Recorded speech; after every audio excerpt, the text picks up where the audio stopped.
You're listening to I Have Some Notes, a podcast supported by listeners like you. To contribute, visit patreon.com/I Have Some Notes.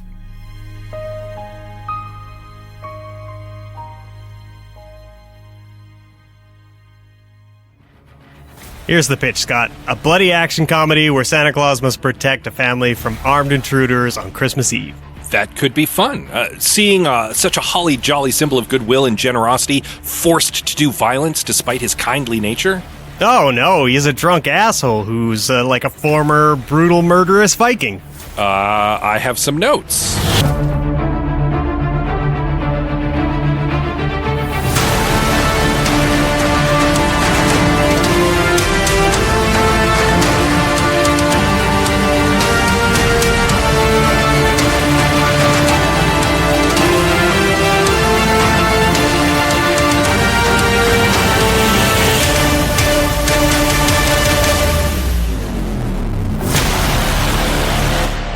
Welcome, everyone, to I Have Some Notes, the movie podcast with cuts, keeps, punch-ups, and tweaks on mediocre movies. I'm Liam Creswick. I'm Scott C. Bourgeois. And I'm Greg Beaver. And today we are discussing Violent Night, the action comedy with David Harbour as Santa. Santa does a Diehard. Santa does a Diehard. And a Home Alone, and a Diehard, too. Mm-hmm. They cram an awful lot into this movie.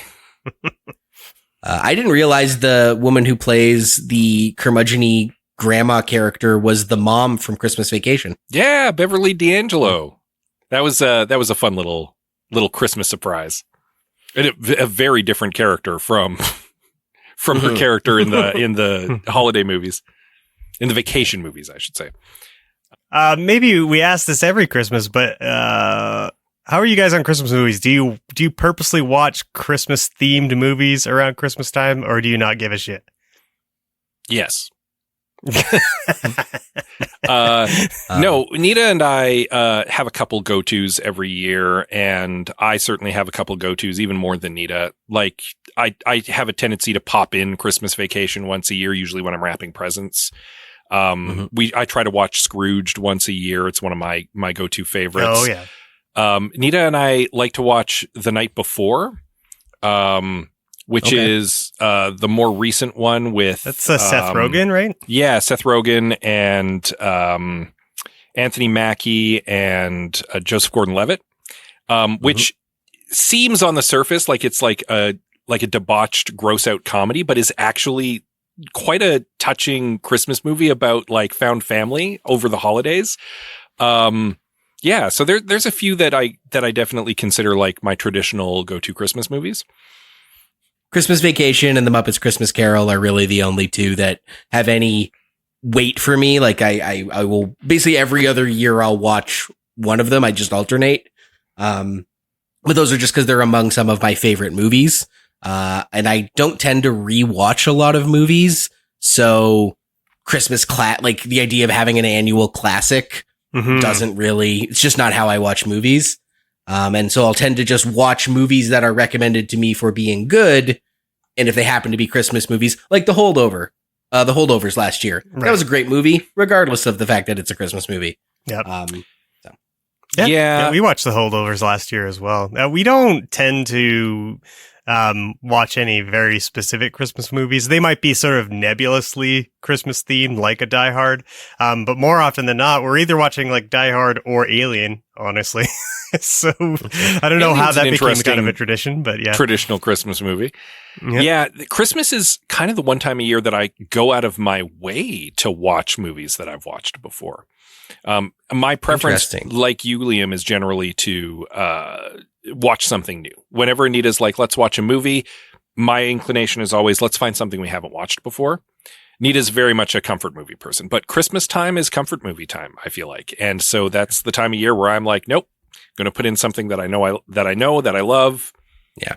Well, it's funny Greg mentioned Alien, because it's like, I get the impression it's just a comfort favorite that you watch annually. I dig it. I get it. But I've been thinking a lot in watching Violent Night, and then a little anecdote my parents shared that I'll share with you in a second about how things get incorporated into the Christmas tradition canon as time goes by, and maybe as time passes. I don't think we're eating a lot of figgy pudding. You know what I mean? Like things get phased out, things get phased in. And it's been really interesting over the last decade to watch Die Hard go from being this like funny idea, like he is Die Hard a Christmas movie? It's set at Christmas. I'm so clever, to like that kind of becoming hacky and played out, to now it's just like we've just willed it into the Christmas movie canon. There's no arguing about Die Hard being a Christmas movie anymore, because it is. We've just decided it is. And the reason I bring that up, my parents have neighbors in the suburbs of Spruce Grove. They have kids, but they put out a lot of decorations. And my mom was telling me that every morning they like open their windows, and on the front yard of the neighbors is a big inflatable Christmas Grogu. And I just this idea that like it's time to put out the holiday Grogu, get the weird little Muppet alien out onto the lawn. It is the season after all. And so, yeah, it's funny the things that get canonized into traditions, whether that's watching a comfort movie like Alien or going out of your way to put a recent Disney character that is a little green alien on your front lawn. So probably wearing a Santa hat to make it Christmassy. Yep. Yeah. Yep. I mean, I don't think that that's much of a surprise, given how like everything in our culture is just constantly repackaged and regurgitated. Mm-hmm. And, that's largely our generation's fault. You're welcome. We had a real tough time separating ourselves from our childhood, and all those corporations took full advantage. So you're welcome, I guess. But yeah, because Die Hard is now considered among the Christmas classics, we get riffs on it this time of year, and films like Violent Night. Violent Night came out in 2022, directed by Tommy Wirkola of Dead Snow and Hansel and Gretel: Witch Hunters. Did you guys ever see Dead Snow? No, I don't think so. I'm fairly certain I have. But which one is Dead Snow? If memory, I'm also with Greg, where I'm like, I think I've seen it. It's like Nazi zombies in Nazi zombies winter. is the hook. Right. Yeah. No, I haven't seen it. I've heard of it, but I have not seen it. That's one of those movies that's famously not supposed to be in Canada, but is obviously filmed in Canada, right? Where there's Canada Post boxes and stuff in the background. Yeah. This film was written by Pat Casey and Josh Miller of Sonic the Hedgehog fame, which, frankly, in the same way you talked about, we can't believe we've never done a Nick Cage movie until we did National Treasure. I'm really surprised we haven't done Sonic the Hedgehog. It really seems up our wheelhouse. Maybe in the new year. Maybe. But the cast of this film is David Harbour as Santa Claus, John Leguizamo as Scrooge, not that Scrooge, it's just his code name, Alex Hassel as Jason, Alexis Louder as Linda, Edie Patterson as Alva, and Leah Bradley as Trudy, the little girl Trudy. Honestly, when we were tossing around movies to do for this episode, Violent Night came up. I looked at the cast list and I was like, if Edie Patterson's in it, I will watch it. And I don't want to say she's the best part of the movie, because she's not. Had they given her anything more to do, she would have been the best part of the movie, because I adore Edie Patterson's comedy. I don't know if you guys have seen Righteous Gemstones. No. She's a daughter of a mega church pastor in Righteous Gemstones. She's also regularly on Comedy Bang Bang as a unhinged character named Bean Dip, where she just doing like the most southern accent scout.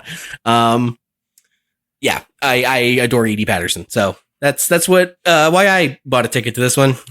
I feel like Johnny Legs is a bit of a get for this movie. He seems like the guy where they were like, we need some star power in this movie, and they were like, we got the guy from Stranger Things, and they're like, yeah, but that's Netflix. Could we get like a movie star? And they were like, John Leguizamo's free, and they were like, sold. We got a name now. And I'm not trying to suggest that John Leguizamo's necessarily like slumming it in this movie.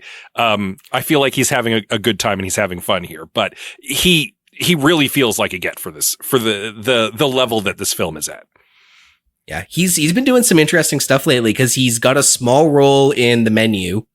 Yeah. He's also, I haven't seen it yet, but I'm interested, like a father-daughter dramedy called Bob Trevino Likes It. He's the titular Bob Trevino. And then also he regularly is a contributor to The Daily Show. I don't know if you guys watch The Daily Show regularly, but once a month they give him a rant segment. Oh, and I'm like, I never took John Leguizamo as a like cable comedy satire talking head, but here we are. Yeah. He's got enough cachet at this point that I feel like he's kind of in that rarefied air where he can just like pick his projects. And I respect that. I respect that he's just like, this seems like fun. I'm going to do that. So what did you guys think of Violent Night? Well, I was just going to say, like, while we're on the subject of the cast, I'm going to level my first criticism of the movie, to which is I feel like my one key note for this film is if the performances were better, this movie would have been 10 times better as well. Like David Harbour's fine. I felt like John Leguizamo was kind of sleepwalking through it. The woman who plays the mom, Gertrude, but there's almost nothing there. Beverly D'Angelo? Yeah. And like same with the brother, or I guess the boyfriend of I don't think they're married, right? Like he's sister, just the hunky boyfriend. Yeah. Yeah. I found, I like the way that Aaron and I had talked about it is like, it felt like maybe they were attempting to mimic, some of the flat acting from like a Hallmark movie. Because the soundtrack is very Hallmark, and even I think the way that it's shot feels that way too, right? But yeah, it just didn't land, and nothing was like punchy or satirical enough to bring it to that extra level. And don't get me wrong, I enjoyed this movie. It's fun. Mm-hmm. You should watch it. It's a good time. But it just like it's just, you know, if there's a couple things that could have happened that could have turned this from like a 7 to a 10. Yeah, I don't fully agree with you. The acting is definitely broad, but I think that that's a choice because of the nature of the movie. But I do kind of agree with you, and I know that I'm going to be stepping right up onto Liam's toes when I say this. There's a tonal clash in this movie between it wanting to be like a Christmas movie and it wanting to be a slapstick, violent, R-rated, hyper-violent thing. Yeah. And on the one hand, mashing those two genres together is funny, but the way you described it as it feels like they were trying to go for a satire that didn't quite land. I feel like that's part of the tonal problem with this film is that it's simultaneously trying to be satirical and earnest, and it doesn't thread the needle. It's trying to eat its cake and have it too, and it's just not doing it. And it kind of needed to pick a lane. In my notes, I described it as like, it is Deadpool and Elf trading off every other scene. Yeah. And I can see how that's a good idea on paper. I can even see some people finding that juxtaposition funny, even if it isn't doing it in a particularly interesting way, other than just putting them next to each other. We'll get, Yeah. To that end, you know, I think even some folks in our Discord had kind of pointed out how it does feel like two very different movies that aren't really meeting. And like, if you're going to do something like this, like the juxtaposition of those two genres meeting is where all the fun is. And you know, there's not to say that never happens, but it doesn't quite feel like it happens enough. And I also feel like most of the attempt at sort of like a saccharine kind of Christmas story falls flat. Like the emotional weight of it is kind of doesn't hit where it needs to be.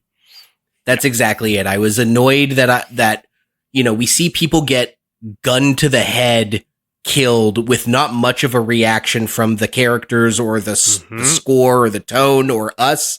But when a little girl's belief in Santa Claus is jeopardized, the music gets somber. We get close-ups of everyone reacting like this is the worst thing that's happened. She might not believe in Santa. And it's like, there's 3 dead bodies on the other side of the door. I'm not really concerned whether or not this little girl believes in Santa. She might not survive the night. So like, and where it really, I think where it really falls apart isn't even the juxtaposition of the two. I know we're getting right into it, but it's so glaringly obvious and we want to talk about it. It's for me, it was when the line did start to blur in the third act, specifically when Linda, the mom, picks up a automatic rifle and starts like gunning down bad guys. And I'm like, okay, well now you've got elf characters doing Deadpool stuff. Mm-hmm. And it's nonsense. And it just was not particularly interested in like thinking about what it was presenting. And I think it assumed no one else was paying that close attention to call them on it. Yeah. I think they had their hook and they were willing to let that speak the loudest, Santa. Yeah. Evil Santa, or not evil Santa, I guess. Badass Santa does a diehard. Yeah, exactly. And that, so that it seemed like that was the part that the directors were having the most fun with anyway. Because those scenes are much more alive, and when they do, alive's a good way to put it. Yeah, and when they do steal directly from Home Alone, I think that was like the most fun the movie was having, and when I was enjoying it at its height, like that was exactly the type of stuff that I was hoping for, like kills that gave me a gut laugh, Yeah, very. Not that Deadpool's the best movie ever, but it was the one when I think of a violent comedy where the exaggeration of the violence is played for laughs, so Kick-Ass or Deadpool are kind of the two I go to. Yeah. And now Violent Night, kind of on that list. Maybe not as good, but if you haven't seen this one, let's go to the plot summary and then we'll really get into the nuts and bolts of it. You ain't driving, are you? I steer a little, but the ranger do most of the work. This is my 4th year as a Santa. How about you? I started the whole damn thing. Ho, ho, ho! It's Christmas! We decided that you could have one gift. Early. What is it? That is a direct hotline to Santa Claus himself. I can talk to Santa. All right, revelers. Welcome to your worst Christmas ever. Let's go!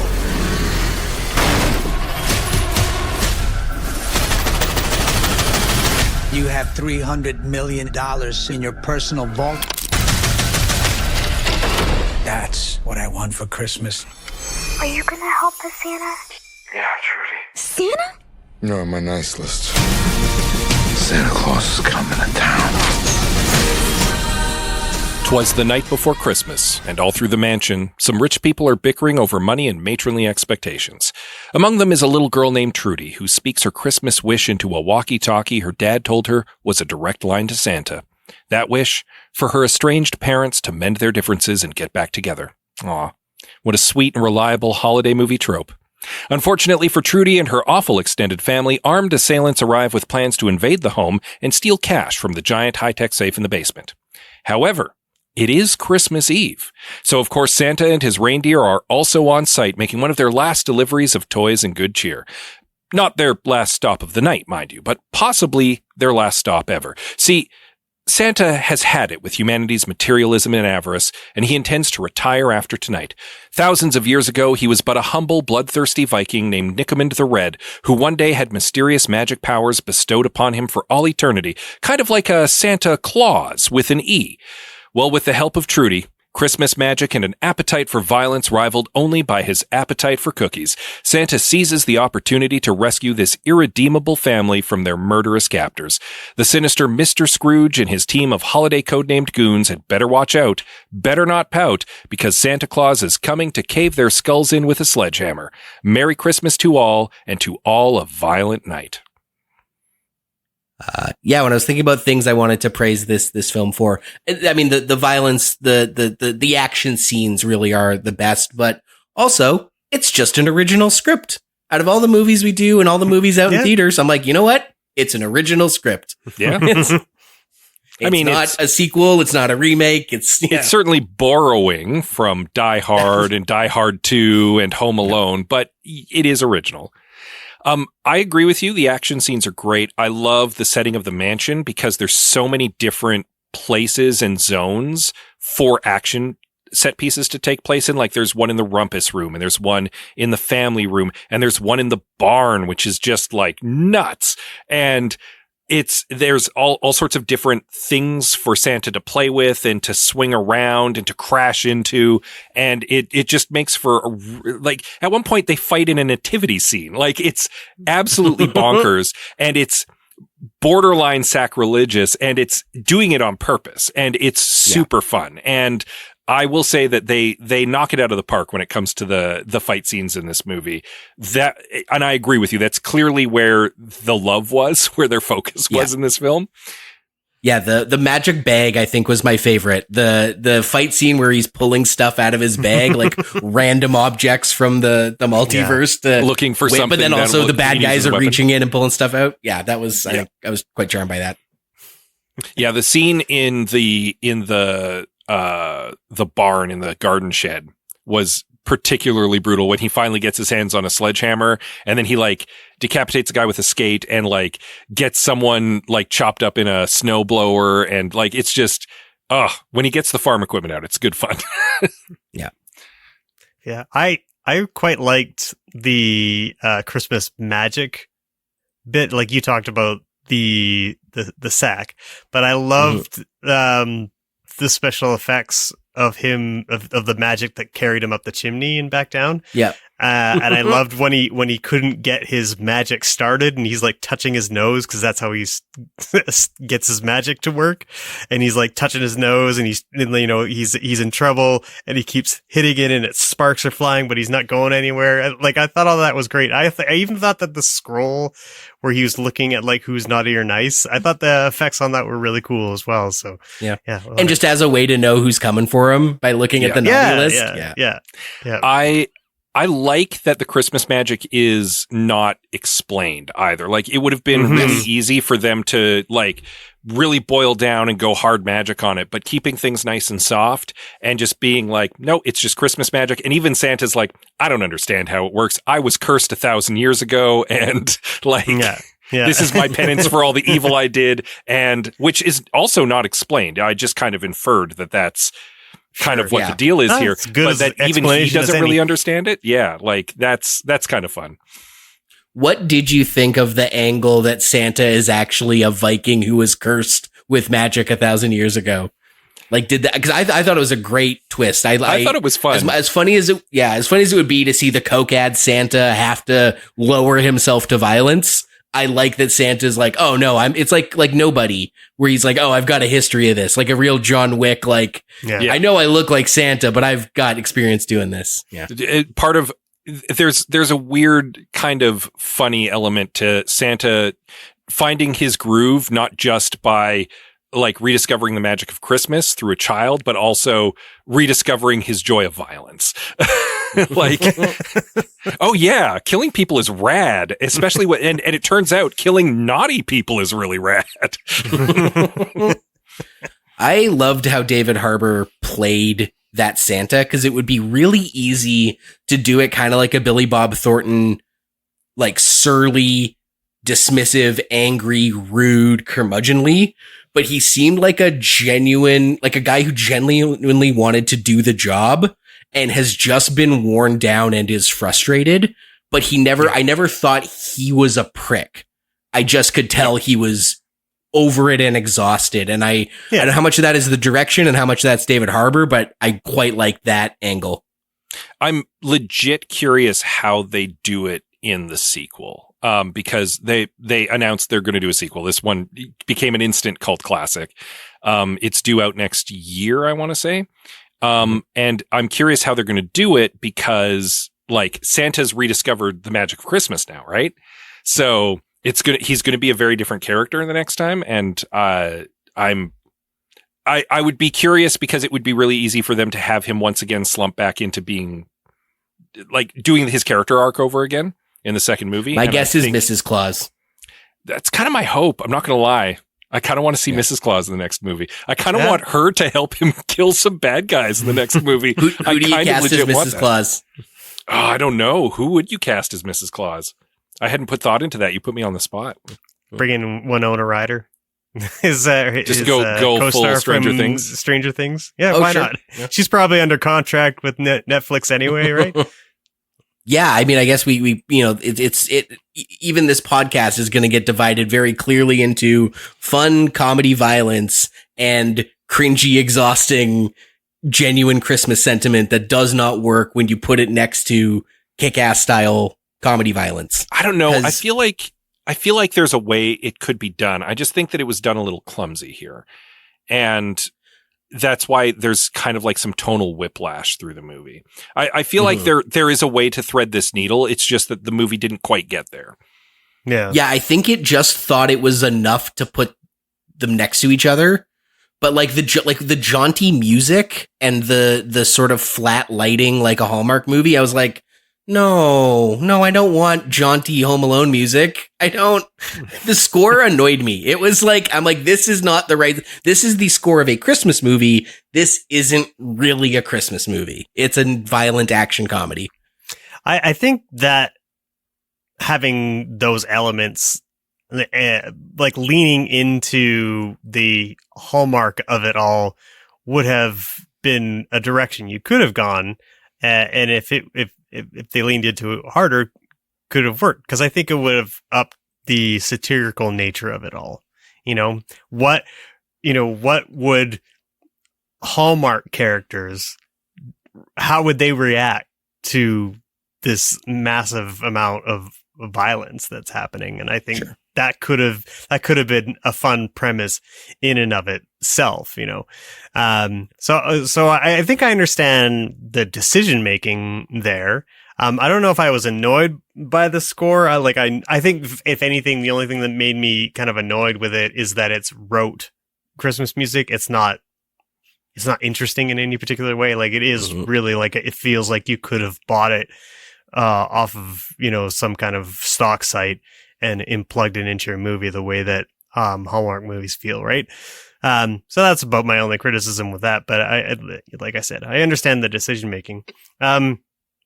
But when it comes to the family story, I was trying to articulate this to Aaron last night, and I'm not sure this is a fully formed idea, but there was something wrong to me with how the dad is presented in the early parts of the film, because the idea is that he's a person that is too beholden to his mother and too beholden to his family, and that's why there's conflict between him and his wife.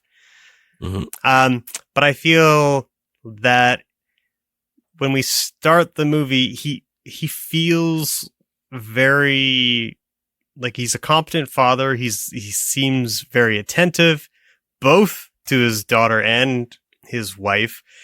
There isn't really a lot or any moments where his family overtakes his attention to like his own family, like his immediate family, extended family. Yeah. So I think that's part, to me anyway, where the things start to go wrong with that side of the film. I don't know. And as predicted, I had trouble articulating it, just like I did last night. I think you're right, because what they do is they just tell you he sometimes lets them down and prioritizes his family, but they don't show you. Because at one point the wife is like, "You took her to see Santa at the mall, right?" And he goes, "No, I didn't." And she just gives him a tisk tisk, but like that's all that's said of it. And then when he admits to stealing the money, his wife goes, "I told you to stop worrying about your mother's money, and you choose to steal it. Gosh darn it." And so we're just told that he prioritizes, has his priorities out of whack. Yeah. But we never see him do it.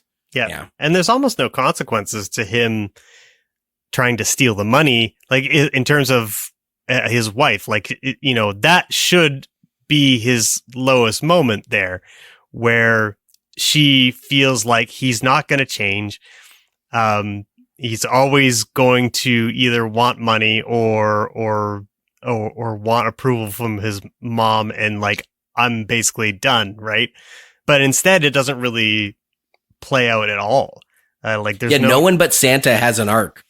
Yeah. I mean, the family does have a very broad arc, but it's not great. Yeah, no. And it just even to the fact that they don't burn all. So first of all, they didn't need to burn the money at the end. It doesn't save Santa. Burning piles of money 5 feet away from him doesn't help. And also, they don't burn all the money. They burn like an eighth of it. A little bit. So like, they still have lots. Like, it doesn't, like, there's not even like that sacrifice of like, we got to give up our best Christmas present so that we learn the true meaning of Christmas is generosity. I don't think any character but Santa has an arc at all.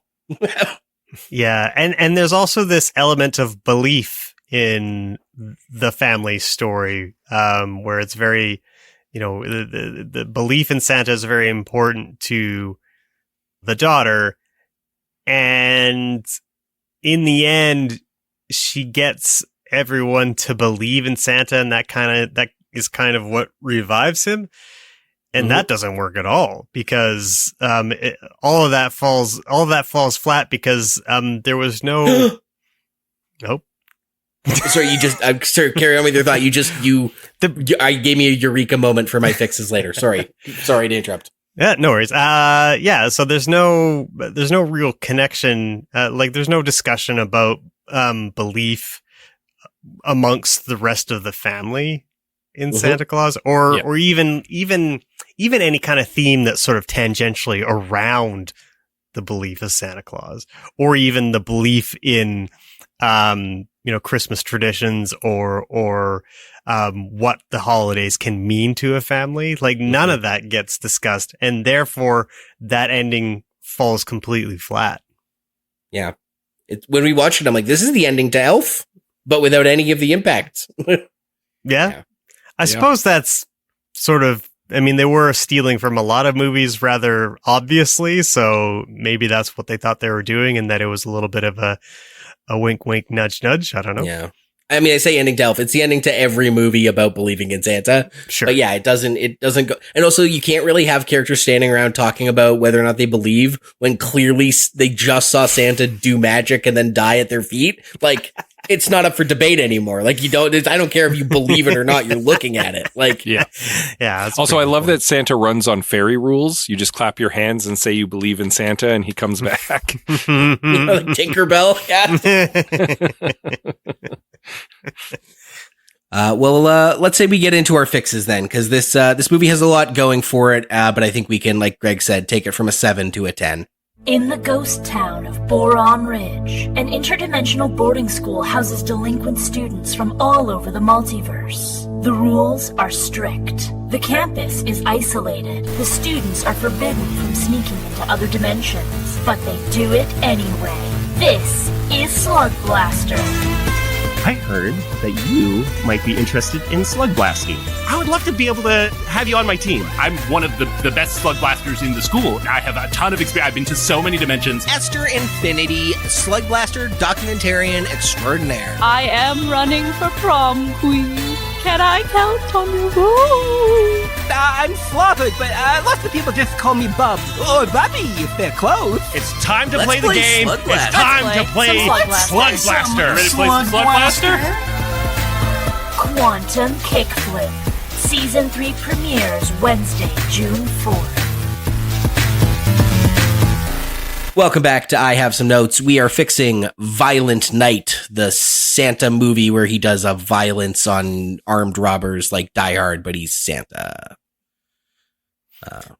What do you guys have for fixes? I'm going to start with something maybe not necessarily related to all the themes and heart that we were just talking about. But I felt like I expected the family, like Gertrude's family, to be bigger. There to be more brothers and sisters kicking around, and there to be a much larger collection of characters who are all fighting for her attention. Both because I think that would have kind of been funny, but also because it could have lined up a whole bunch of fodder for getting killed by the eventual crooks / terrorists, whatever you would like to call them.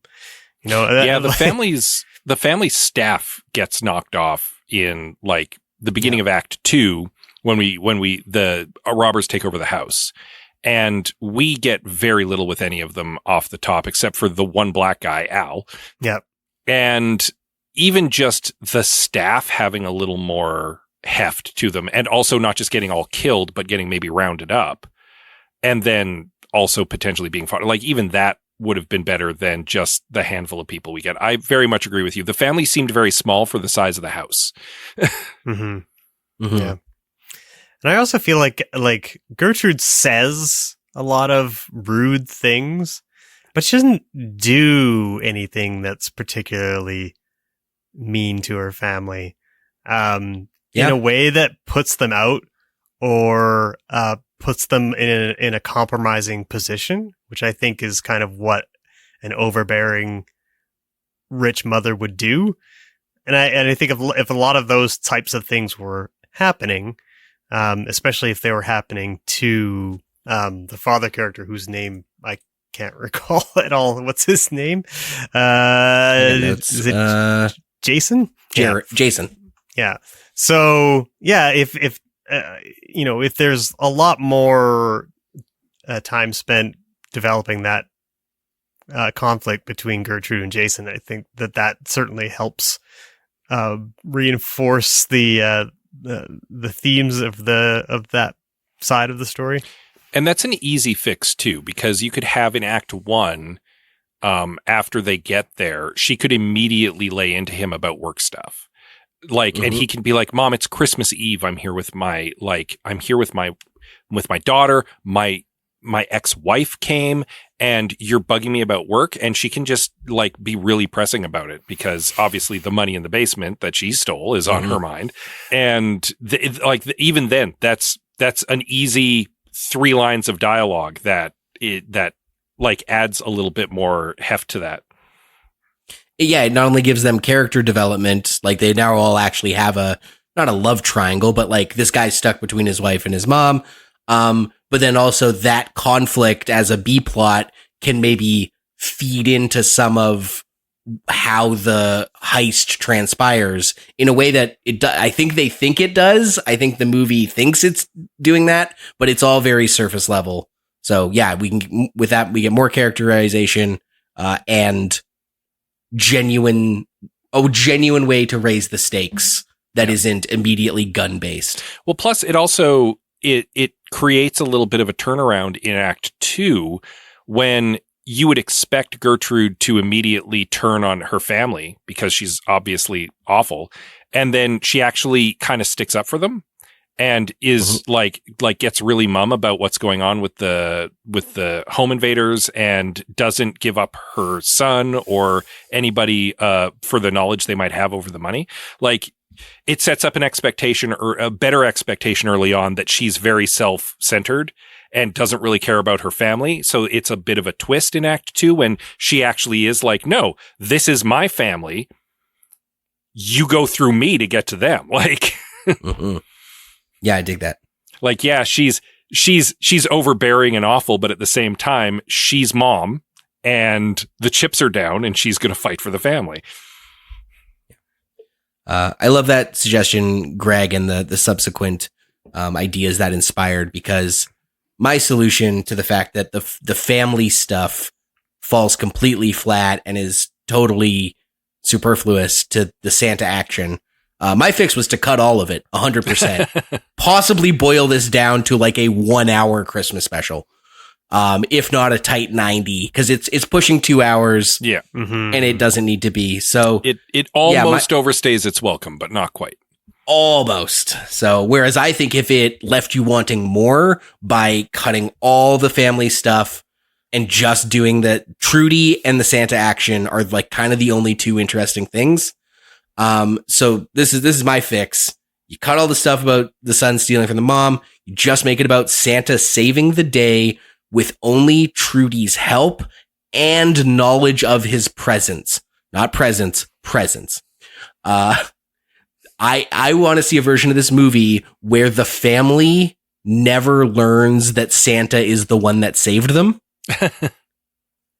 And it's just Trudy helping Santa protect the family. And the eureka moment I had in the first half where I gasped and rudely interrupted Greg was I was realizing like, oh, the final beat is Santa goes down and Trudy needs the family to believe in Santa, even though they have not seen any physical evidence of his existence. Just the fact that they have somehow miraculously survived this home invasion for the last couple hours. And there's no other explanation than like, it must be Santa. And that's where they have to believe in Santa is like, they don't actually know he's here, but Trudy is telling them, and there's no other explanation. I guess we all believe in Santa. And that's what brings him back to life when he made the noble sacrifice to protect Trudy. I kind of like that, actually. I think that's interesting. Keeping him kind of hidden, except to like the little girl. The grown-ups. The little girl, and then the bad guys who learn Santa's real as the hammer's coming down on their head. So. Yeah, I kind of like that twist, and it's interesting and fun if like it not quite to the point of like pokeroo moments, but where like the family might almost catch a glimpse of him, but then they don't. You could tease little bits like that every now and then.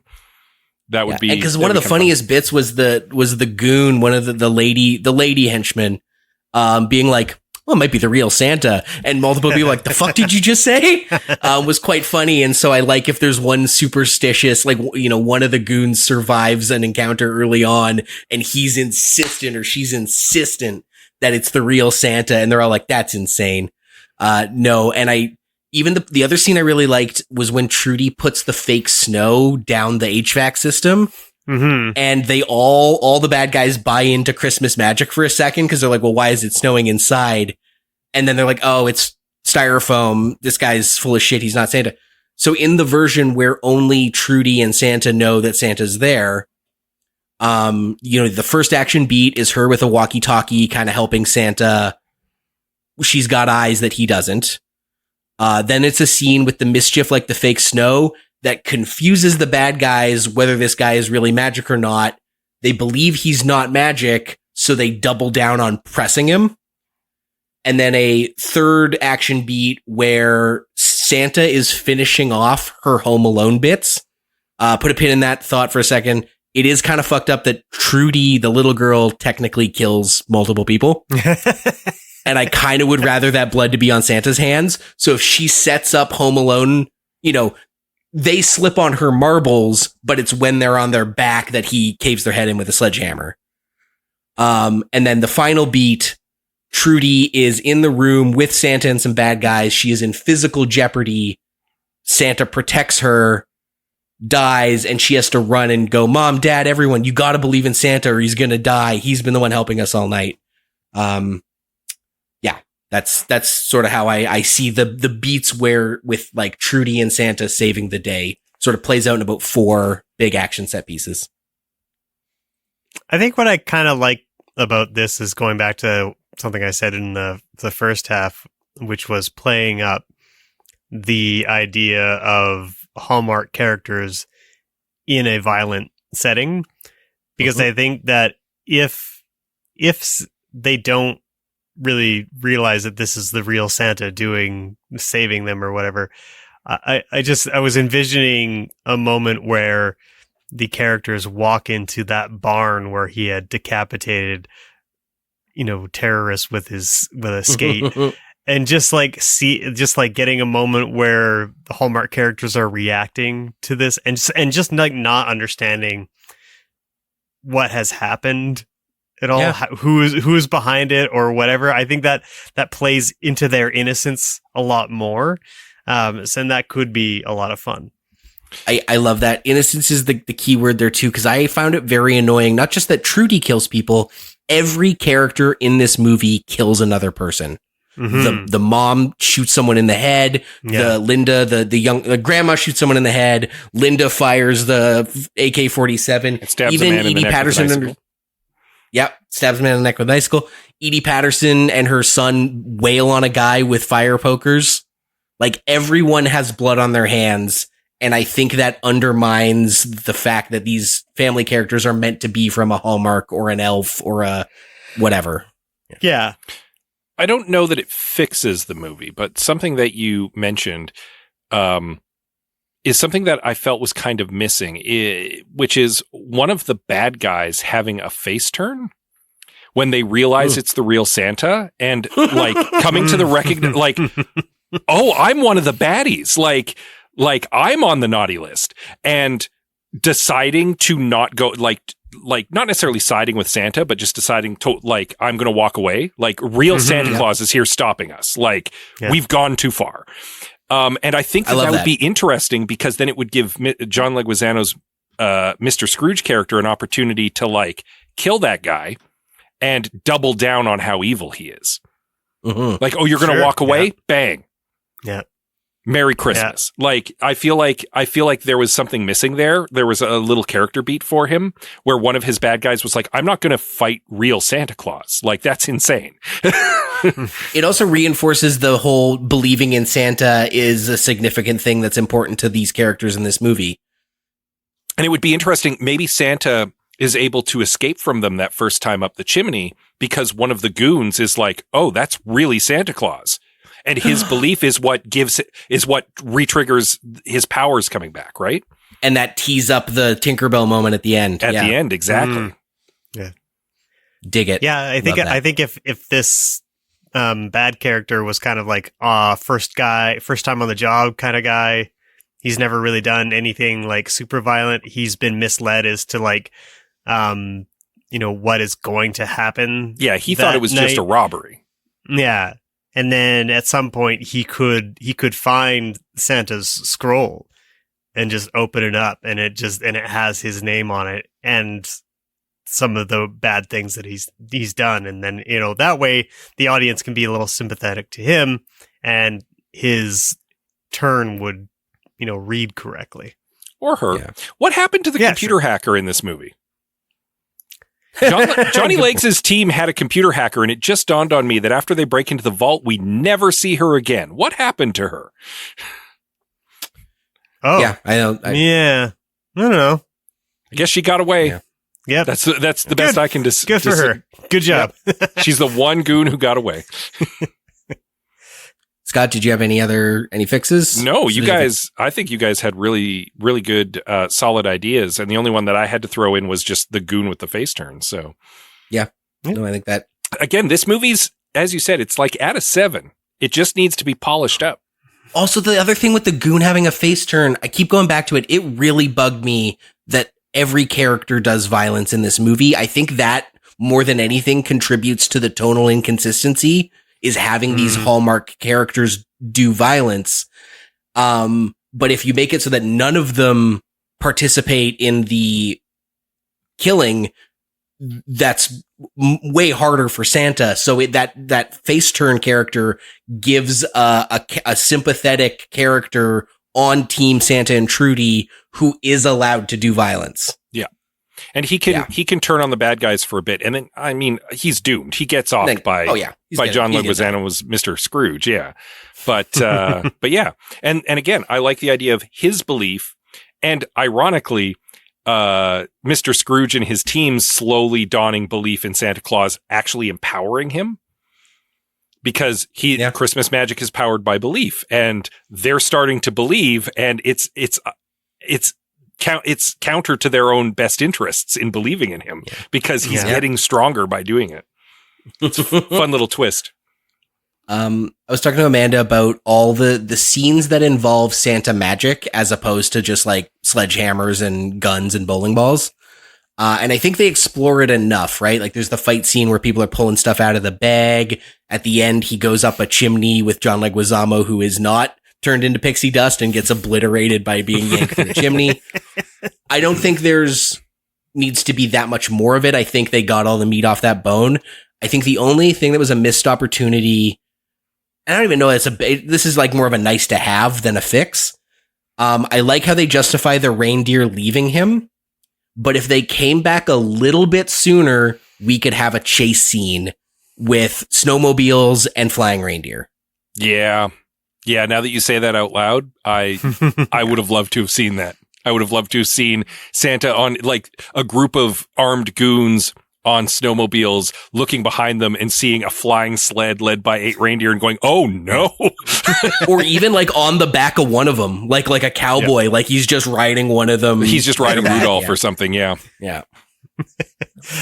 Yeah. I love the idea of just like one of the baddies just turning around, looking back and just being like, Rudolph? Like, it'd be great. Dig it. Yeah. Not a bad movie, but I certainly think we have fixed it. Yeah. I passed on this movie originally because I didn't like the premise seemed funny, but that I felt like that was the gag. It was just the premise was the joke. Mm-hmm. And having now sat down and watch it, I'm like, no, actually that was pretty fun. And I think I would recommend people maybe giving it a check. If you're okay with violence, let's be clear. Yeah. If you're not squeamish about like almost slapstick level violence, this one might be worth checking out. It's pretty fun. We had some listener comments and thoughts as well. Thank you to everyone who contributed, whether it's on our social media or over in our Discord. We love when you get involved in the conversation. For example, Andrew Craig on Facebook says, I wasn't expecting Shakespeare, so I actually really enjoyed this one. My only real gripe is that it could have been a bit longer and more developed. The violence was creative, essentially a cross between Die Hard and Home Alone, and directed by Tommy Wirkola, whose Dead Snow films are just fucking awesome. Fleshing out Santa's backstory would have been cool, but as it is, it's a cult classic in our house now. Yeah, I don't know. Like how little they do the backstory. Sorry. No, sorry. I agree with you on that. I like that it's a little ambiguous. It's just enough that, like, again, my headcanon is, oh, he was so bad that he got cursed with being good to repent for all the bad he did. Yeah. And now he's just a good guy, like, because he's been doing, you fake it till you make it, right? Mm-hmm. I kind of disagree with it should have been longer though, because again, we kind of agreed it almost overstays its welcome. Like it just almost goes a little too far. I think if anything, it might have been better to tighten it up a little bit and leave us wanting more. Yeah. Yeah. I mean, it is the kind of movie that begs for sequels, right? So yeah, there's plenty of things to explore later on. You don't have to blow it all in the first movie. Robin over at Cinematological says, I love Violent Night. My only note is the emotional ending and the actual ending are two different things. Yeah. Yeah. Because again, it's tonally kind of two different movies that are happening at the same time. Yeah. The Deadpool movie is over. Now it's time to have the ending of the Elf movie. Yeah. Paul Turnbull says, I don't know. I remember enjoying this one, but I think the key is going in with right expectations. It's a dumb, fun movie. I wouldn't say it's a great classic, but it's not a turkey either. Yeah, it's I don't know that it's entirely. Yeah, I don't know it's entirely a turn off your brain movie, but it's pretty fun. Intro 86 says, hear me out. I know this is the thing that probably got the movie made. This is the reason most people saw it. It's even the reason it ended up on my radar. It breaks my heart, but it must be said, cut David Harbour. It's not that he's doing a bad job. It's that he's a non-traditional rough and tumble Santa, and therefore the absurdity and juxtaposition is mostly lost. He'd work better in the Santa Claus movie where him being Santa is the juxtaposition. For this movie, we need to go the Die Hard nobody route. Find an actor that doesn't look or act like they're ready for a fight, and then put him in a situation where he must rise to the challenge or is simply more capable than he appears. I don't know, Intro 86. I feel like David Harbour is kind of that guy because he's like a doughy, like dad bod guy. He's not like a cut, chiseled, like he's not Chris Hemsworth as Santa Claus here. So I kind of feel like he is kind of the unexpected. I think it's just because we know that David Harbour can do action that you kind of see him as an action guy. But I feel like he doesn't look like a traditional action hero, and that's why it kind of works. That's my take, though. I don't know. What do you guys think about David Harbour as Santa?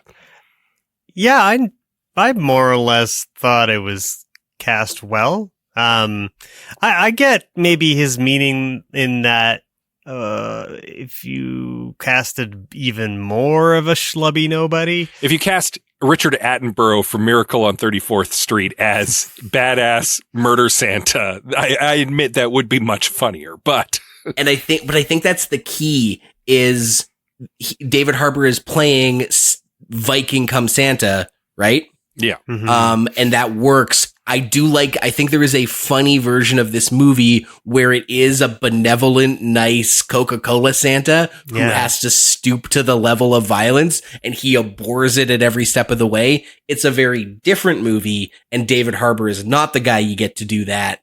But for Viking Santa, David Harbour nails it. Yeah, that movie is, ironically, the parody at the beginning of Scrooged.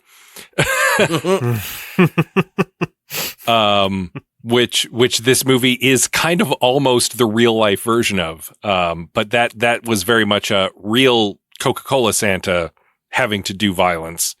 I don't know. I think it works here. I think it works with a guy who used to do the thing and is out of the game and gets dragged back in one Christmas Eve. I'm kind of okay with that.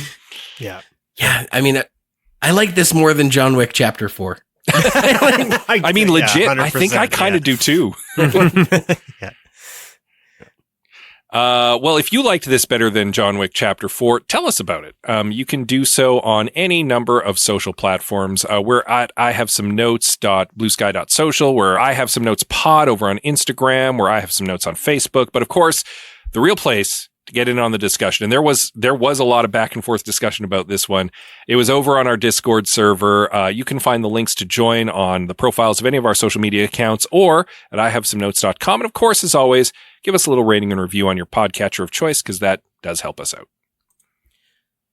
Obviously, it's my turn to plug the Patreon thing, but I would actually like to make a genuine appeal. We say join our Discord server at the end of every episode.